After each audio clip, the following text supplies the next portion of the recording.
As I explained in the last lecture, when writing your own functions, prefer not to raise exceptions because these exceptions come with a cost. And that's what I'm going to show you in this lecture.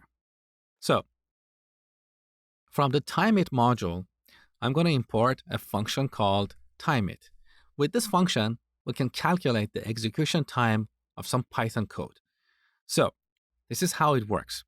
Imagine we want to calculate the execution time of this piece of code. We define a variable, let's call it code1, and set it to a string. This string should include our Python code. So I'm going to use triple quotes because our Python code is spread across multiple lines, and we terminate it here. So this is one piece of code. Now, after that, we call timeIt. As the first argument, we pass our Python code. That is our code1 variable. Now here we have a keyword argument, number. We set this to the number of times we want to execute this piece of code. So let's set it to 10,000 so we can see the difference. Now this function returns the execution time of this piece of code after 10,000 repetitions. Now this function will execute our Python code 10,000 times. It will calculate the execution time and return it.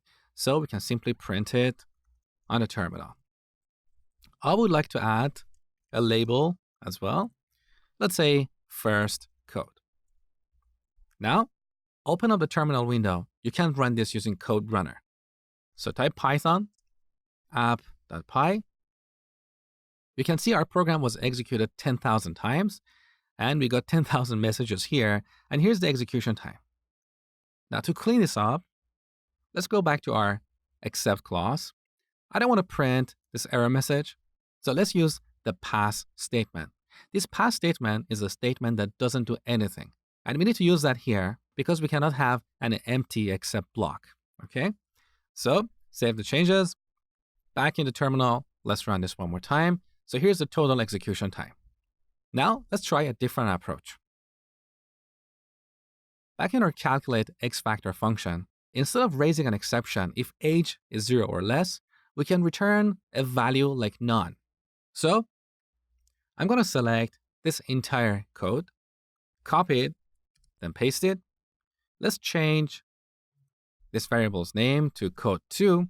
In this implementation, instead of raising an exception, we want to return none. So none is an object that represents the absence of a value. In this new implementation, we don't need a try block, so we can simplify our code. Let's delete that, as well as the except clause and the pass statement. We simply get the x factor. We can store it in a variable. So instead of handling an exception, we can compare this x factor with none. So if x factor equals none, then let's just pass. So immediately you can see this code is simpler than the previous implementation. And as you will see in a second, this will be executed almost 4 times faster. Let me show you. So down the bottom, I'm going to duplicate this line, change the label to second code, and replace code1 with code2. Save the changes, back in the terminal, let's run the program. So here's the execution time of the first implementation. As you can see, our second implementation was almost 4 times faster. Now there is a caveat here. We see this difference when we execute this piece of code 10,000 times. So if you run the code once, you're not going to see any differences. In other words, if you're building a simple application for a few users, raising exceptions in your functions is not going to have a bad impact on the performance of your application. But if you're building an application where performance and scalability is important, then it's better to raise exceptions when you really have to. As a general rule of thumb, when you want to raise exceptions in your functions, think twice. See if you can handle the situation with a simple if statement. Whether there is a performance difference or not, your code will end up being a little bit cleaner. So, raise exceptions if you really have to.